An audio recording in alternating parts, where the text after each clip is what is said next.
নমস্কার বন্ধুরা, সময় জব আপডেট চ্যানেলে তোমাদের সবাইকে স্বাগত। তো বন্ধুরা, আজকে আমরা আলোচনা করব মাধ্যমিক পাস যোগ্যতায় এসএসসির তরফ থেকে কিন্তু অনেক বড় একটি নিয়োগ হতে চলেছে। সেই বিজ্ঞপ্তি তোমাদের সামনে তুলে ধরার চেষ্টা করব। এখানে দেওয়া রয়েছে 20,000 কনস্টেবল জিডির দরখাস্ত নেওয়া শুরু আগস্টে।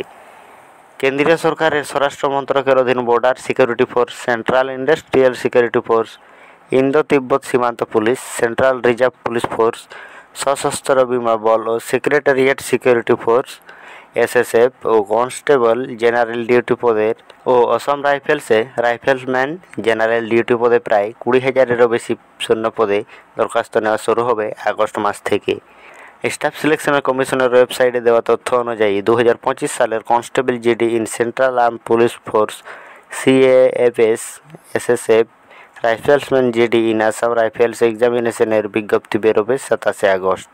দরখাস্ত নেওয়া হবে 27 সেপ্টেম্বর পর্যন্ত, মানে তোমাদের এক মাস ধরে তোমাদের অ্যাপ্লিকেশন প্রসেসটি এখানে চলবে। পরীক্ষা হবে আগামী বছর জানুয়ারি ফেব্রুয়ারিতে। এই পদের জন্য যোগ্যতা দরকার শুধুমাত্র মাধ্যমিক পাস।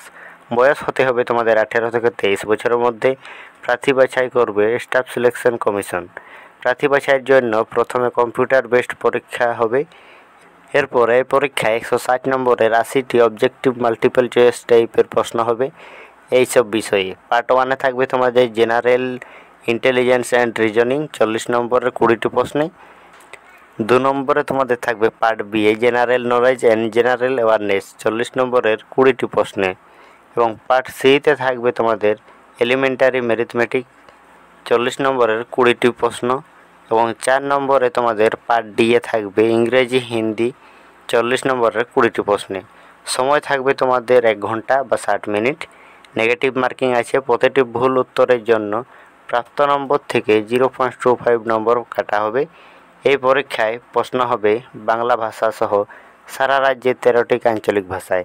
বন্ধুরা, তোমরা যদি এই পদে আবেদন করতে চাও অবশ্যই আমার ভিডিওটি লাইক করে চ্যানেলটি সাবস্ক্রাইব করে রেখো, কারণ যখনই এই অ্যাপ্লিকেশনটি নেওয়া শুরু হবে তখনই আমি তোমাদের ভিডিওর মাধ্যমে কিন্তু তোমাদের জানিয়ে দেব।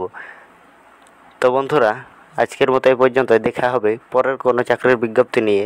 জয় হিন্দ, বন্দে মাতরম।